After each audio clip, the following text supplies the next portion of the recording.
सबसे पहले तो मैं आपको धन्यवाद दूंगा कि आपने आज वक्फ संशोधन विधेयक 2025 पर जो आपने मुझे बोलने का अवसर दिया। बेनीवाल जी, अध्यक्ष जी, मेरे से पूर्व हमने गृह मंत्री जी को भी सुना, पूरे देश के विद्वान इस साइड से भी बोले, इधर से भी हमारे बोले, जमकर बहस हुई। लेकिन आवश्यकता तो आज है बेरोजगारी पे चर्चा की। देखिए मैं आपको बता रहा हूँ, वो भी आपके लिए जरूरी होगा। अग्निवीर मैं बता रहा हूँ, एक मिनट समाप्त तो करना। हमारे तो गृह मंत्री जी बैठते हैं, आप बैठते हो तो हम तो आज बात तो बोल ही नहीं पाते साहब। आप बोलो तो छोटी पार्टियों को जाओ बाहर चले जाते हैं। कम से कम 5 मिनट आज समय दें, सुबह से बैठे, कोरम हम ही पूरा करते हैं। ये सारे सिंगल पार्टी के लोग। अध्यक्ष जी, मेरा निवेदन था कि सारी चर्चा हुई और निश्चित रूप से मुसलमानों के अंदर एक मैसेज है देश के अंदर कि वक्फ का जो बिल आ रहा है वो मुसलमानों के खिलाफ है। मैं आपको याद दिलाऊं अध्यक्ष महोदय कि मुस्लिम क्रांतिकारियों ने भी आजादी के आंदोलन का अपना योगदान दिया, जिसमें मौलाना अब्दुल कलाम आजाद, अशफाक उल्लाह खान, मौलाना मोहम्मद अली जोर और मौलाना हजरत मोहनी जैसे नाम शामिल है। ये सरकार जब इस प्रकार के विधेयक लेकर आए तो उनका योगदान नहीं भुलाए और ऐसा मैसेज देश के अंदर नहीं जाए, ये मेरी मांग है।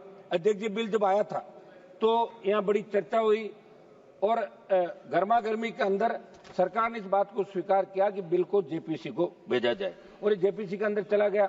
जेपीसी की खबर रोज हम पढ़ते थे कि विपक्ष के सांसद जब अपना सुझाव रखना चाहते तो उनको बोलने नहीं दिया जाता और जेपीसी के अंदर जब और सुझाव आए तो उनसे हटके खाली एक फॉर्मेलिटी की जेपीसी में भेजने की। जो सुझाव जो संशोधन चाहते थे वो इसके अंदर नहीं गए। मेरी मांग है कि आप इसके अंदर बड़ा मन रख के विचार करें गृह मंत्री जी। अभी कोई इस बिल से परमानेंट कुछ नहीं होने वाला, मुझे नहीं लगता कि इससे परमानेंट कोई सरकार अपनी बनती रहेगी। और जो चीजें उस पर विशेष रूप से आप ध्यान दें। मैं आपका एक मिनट निवेदन करूंगा साहब, ये इसमें संशोधन आपने किया, पिछले कुछ वर्षों में वक्फ बोर्ड की संपत्तियों को लेकर विभिन्न प्रकार के जो आरोप लगाए गए, लेकिन क्या समाधान उन्हीं आरोपों के खिलाफ है या कोई राजनीतिक एजेंडा है? अध्यक्ष महोदय, संसदीय कार्य मंत्री जी को मैं ये भी पूछना चाहूंगा कि बिल धार्मिक स्वतंत्रता में दखल तो नहीं देगा, फिर देश का आम मुस्लिम इसका विरोध क्यों कर रहा है? ये आम जो विरोध कर रहा है, मेरे इलाके से मैं बता दूं आपको, जिस संसदीय क्षेत्र से मैं आता हूं, मकराना, लाडनू, नागौर, डीडवाना, वहां के लोग कह रहे हैं कि साहब इतना बड़ा हल्ला हो रहा है, आप वहां क्या करें पार्लियामेंट के अंदर? ये तो अच्छा हुआ आज आपने हमें बुलवा दिया, अगर नहीं बोलते तो बाहर जाके ये कहना पड़ता कि आप अंदर क्या सो रहे थे, क्या क्या कर रहे थे, बोले तो नहीं। और हम हमारी बात आप तक ही रख सकते हैं और छोटी पार्टियों को आप संरक्षण देते हैं। आज आपको बहुत बहुत धन्यवाद अध्यक्ष जी कि आज आपने हमें बोलने का अवसर दिया। अध्यक्ष जी है बोलने दो ना मुझे। गिरिराज सिंह जी, आप अपना काम कर रहे हो, मैं मेरा कर रहा हूँ। आप उधर से बोलो, मुझे भी तो बोलने दो साहब। अब की बात तो हम चुन के कैसा है, आप जानते हो सारी बातें। सदन में जब मुस्लिम समाज की बात चल रही, सदन माध्यम से ये भी अवगत करा दें कि इस वक्फ विधेयक से आर्थिक, धार्मिक और सामाजिक असमानताओं का सामना जो करना पड़ रहा है, सरकार की नीतियों में बदलाव है, लेकिन मुसलमानों की शिक्षा और रोजगार में स्थिति में कोई व्यापक सुधार 70 साल में नहीं हुआ। ठीक है, ये लोग भी भाषण दे रहे थे, लेकिन मुसलमानों का जो सुधार आर्थिक, सामाजिक, धार्मिक रूप से नहीं हुआ, तो इसमें कहीं न कहीं दोष इन लोगों का भी है। हाँ, हम बिल के इसके आपके विधेयक के खिलाफ है, लेकिन कांग्रेस पार्टी भी कहीं न कहीं अगर ये विचार करती तो निश्चित रूप से बहुत बड़ा और फायदा हो सकता था नौकरियों में और सब बातों में।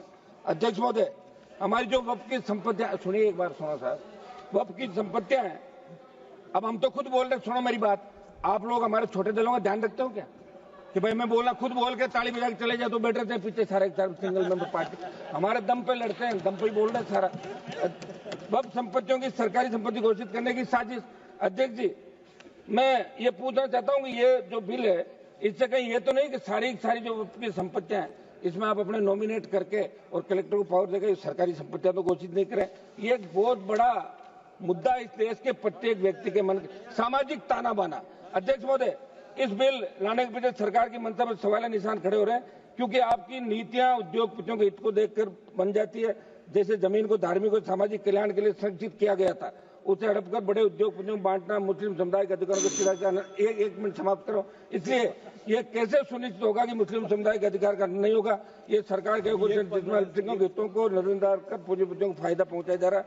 ये अन्यायपूर्ण नीति न केवल संविधान के मूल्यों के खिलाफ है, बल्कि सामाजिक ताने बाने को भी कमजोर करने का बड़ा षड्यंत्र है। अध्यक्ष जी, मैं ज्यादा इन पन्नों में नहीं जाऊंगा, फिर आप कह दोगे कि पन्ने पन्ने।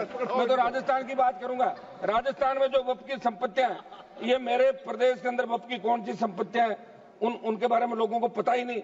और राजस्थान प्रदेश की वक्फ की कौन सी संपत्तियां जो सरकार की तरफ जा सकती है, राजस्थान का मुसलमान भी देखना चाहता है कि हमारे हितों पे कुठाराघात हो रहा है। देखिए, राजस्थान से 11 MP चुन का है।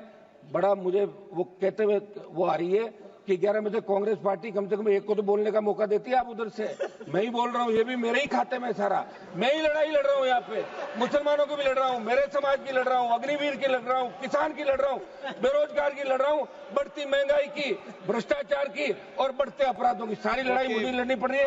इस बिल का अध्यक्ष महोदय मैं विरोध करता हूँ और मैं चाहता हूँ कि बिल ये